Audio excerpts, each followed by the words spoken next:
Talaga. Sobra na. Kung tutuusin, napaka-imposible na wala silang kaalam-alam sa nangyari kahapon.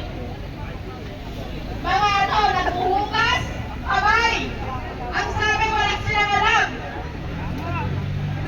Doon sa pag-aresto kay Senator Bato. Ano yun?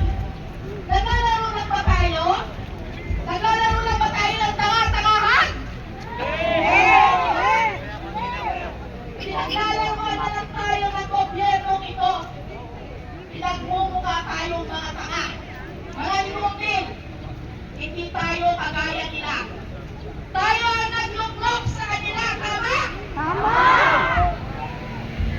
Kaya mali-mali ang ginagawa nila dito sa ating dito sa Pilipinas. Nagpaputok? Ilang putok pa ng baril kahapon at malingaw-ngaw. Komentado? Ano yun, joke? Wala na walang ang NBI.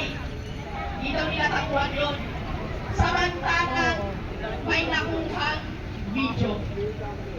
Diba? So, ano yun? Na-ultimo ang Pangulo natin ay itinatanggi ang mga kaganapan kahapon. Sino ba ang namumuno sa atin dito sa Pilipinas? Hindi na malaman kung sino. Hindi na malaman? Na-ultimo nga ang ating Vice Presidente na dapat itinagalan. Anong ginagawa nila? Tulog. Pinumos nila yung impeachment. Ilang beses sila nagsampa ng impeachment. Which is, mali yun. Nilabas nila yung mga dokumento na sinasabi nila, hindi ako. Tama? Tama. Nag-iisa na lang ang tanging sandata natin ng mga Pilipino. Yung magkaisa tayo na mapatalsik ang mga buwakan ng ilang mga magdalaaw dito sa Pilipinas, sa mga nakaupo. Nakakalintik, nakakagigil.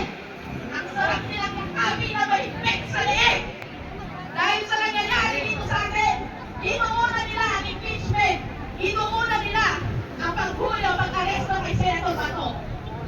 Na dapat andito lang lamang siya nitisip. Hindi natin siya pwede. Uulitin pa ba natin na may isa na tumuno na madadala sa lahig? Uulit pa ba? Tama na. Diba tama na? Sumukan na ang ating tatay. Nakakaawa. Matanda na. Na dapat ay nandito siya sa Pilipinas para magpahinga. Nakasahin naman na. Dito ba? Maayos.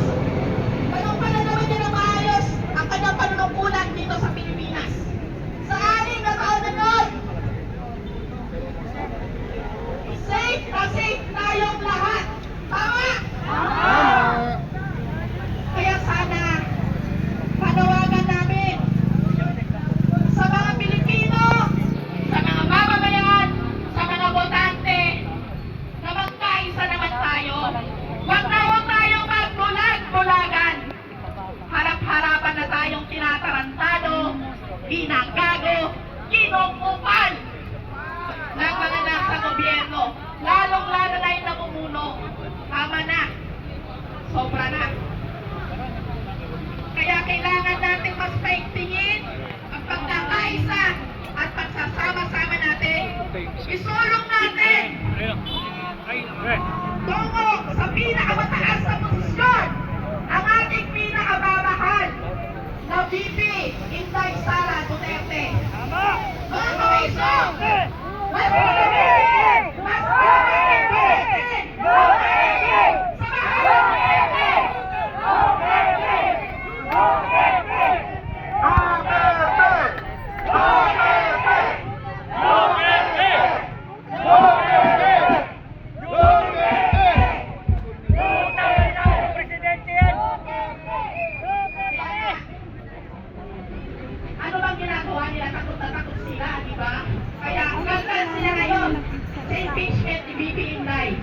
Baldan sila ngayon, sa ano?